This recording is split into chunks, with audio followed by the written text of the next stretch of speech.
कौन है विकास दुबे? क्या है इसका अस्तित्व? कानपुर मुठभेड़ का आरोपी अब तक पुलिस की गिरफ्त से क्यों है दूर? 2.5 लाख का इनाम घोषित किया, एनएसए के तहत कार्रवाई शुरू की, लेकिन क्यों कोई फायदा नहीं हुआ?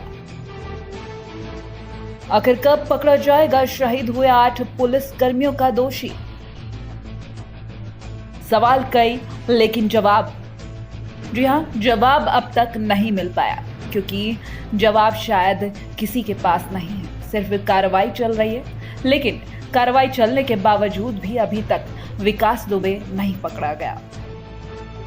कुख्यात गैंगस्टर, 2.5 लाख का इनामी बदमाश, 8 पुलिस वालों को बेरहमी से मौत के घाट उतारने वाला कातिल और 60 मुकदमों का दोषी विकास दुबे कौन है? क्या है आखिर विकास दुबे का अस्तित्व? कहां से आया ये विकास? किसका समर्थन मिला और इतना बड़ा बदमाश कैसे बना? गैंगस्टर विकास दुबे का इतिहास आज एबी स्टार न्यूज आपके सामने रखेगा। विकास दुबे एक मिश्रण है, जी हां, मिश्रण, खाकी का, खादी का और अपराध का। खाकी और खादी का वो समर्थन जो इस गैंगस्टर को मिला कि ये अपराध की दुनिया का मालिक बन गया। ये 28 साल पहले की बात है, जब विकास दुबे ने जुर्म की दुनिया में पहला कदम रखा था। 28 साल पहले 1992 में गांव के एक दलित युवक की हत्या कर जुर्म की दुनिया में अपना नाम दर्ज करा लिया था।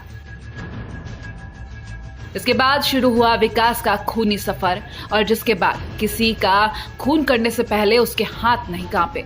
एक के बाद एक अपराध कर वो आगे बढ़ता रहा और अपना खौफ लोगों की नजरों में बढ़ाता रहा। अपने अपराधों की शुरुआत करने से पहले विकास ने साल 2000 में एक स्कूल के प्रिंसिपल को मारा।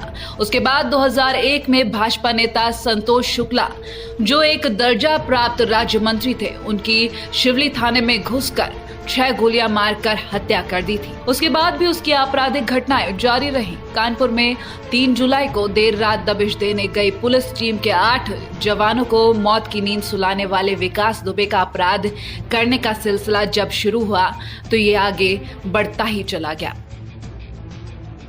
बता दें कि विकास को हमेशा राजनीतिक संरक्षण मिला, कभी भाजपा तो कभी सपा तो कभी बसपा। जी हाँ, कहीं ना कहीं से उसे हमेशा संरक्षण मिलता रहा है और उसका अपराध इसी तरह से फिर बढ़ता गया।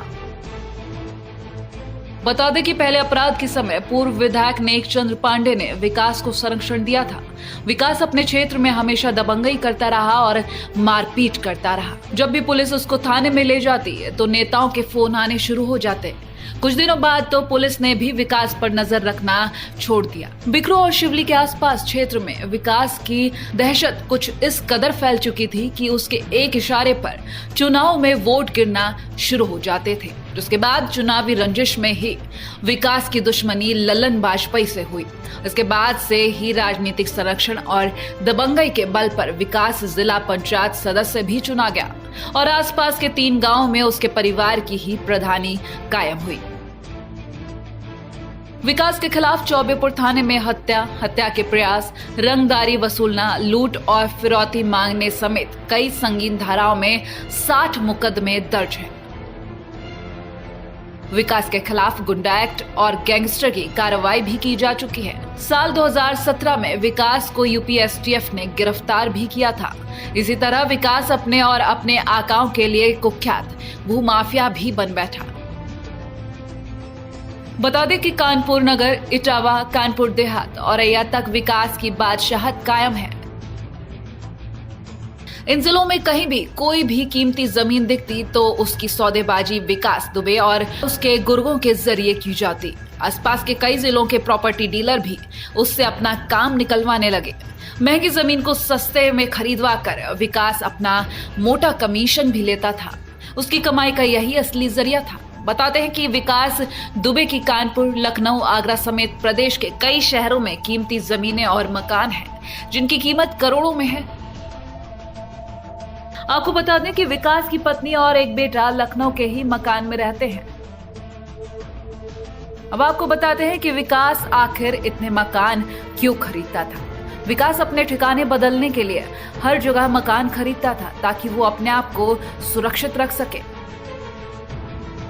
बता दें कि 3 जुलाई को विकास गुप्ता को गिरफ्तार करने गई पुलिस टीम के 8 पुलिसकर्मी शहीद हुए थे और 7 पुलिसकर्मी घायल हो गए थे। मुठभेड़ के बाद पुलिस ने AK-47 राइफल और अन्य हथियारों के बीच एक इंसास राइफल सहित हथियार बरामद किए।